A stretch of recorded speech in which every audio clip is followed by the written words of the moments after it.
We are now going to talk about raising and lowering the trailer. It's very important that you remove your ADA ramp before you lower the trailer. So it simply has a lock here, and the key is in the mechanical room clearly labeled. Take the lock off and the ramp will slide out. Once the ramp is removed, you need to pull this pin. You'll also need to pull the pin on the front, and you have a pin also on the other axle as well. So all three pins need to be removed. The ADA ramp needs to be removed. And once that is completed, you can use the remote that's in the mechanical room to lower the trailer all the way down. You can remove this lock and pull out your ADA ramp.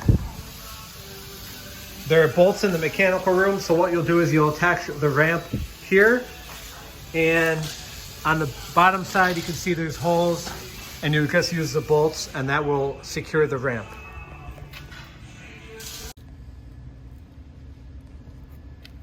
You can use a screwdriver and open this, and this has your sight gauge to see how full the tank is, and your clean out for the sight, or for the... If you open up these two access panels, on the left you see the hydraulic pump, on the right the battery for the trailer. Inside the mechanical room you have two remotes. They both work to raise and lower the trailer. Here's one that we've zip tied to it. This second one can be attached to the hydraulic pump as shown in an earlier video, and that also allows you to raise and lower the trailer. Most of your lighting and fans are all operated through our 12-volt system through the lights here, and then you also have your breaker box. What this allows you to do is periodically you'll need to charge up the battery that's next to the hydraulic pump. So when you have your trailer plugged into electricity, if you turn this on, it will charge the battery, and as outlined here, do so for 24 hours and then turn this off. So most of the time you will have this off. Another unique thing that you can do if you happen to not have access to any electricity, you can run your lights only through the battery by turning this on, and the lights will run and power off of the battery, but keep in mind that will drain your battery. So in general, you'll want to have this off. Inside the manual, it has information regarding your pump, your air conditioning. It also has all of your keys, which are clearly labeled for all parts of the trailers, warranty information as well. Your fresh water tank is fed through here.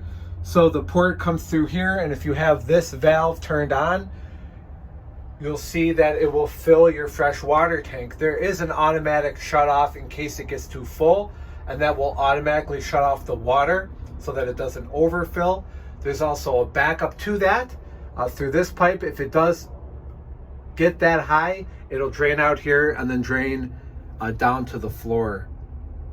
Along with that, you'll want to make sure that the fresh water tank is emptied before you transport the trailer, and turning this will empty the fresh water tank, and you'll see it pour onto the ground as well.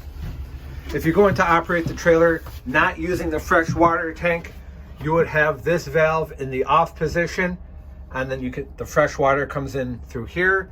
This valve turned on, and this valve turned on, and all of those turned on, and that will feed your system. So it's pretty simple because you don't have hot water in this trailer for you to handle that.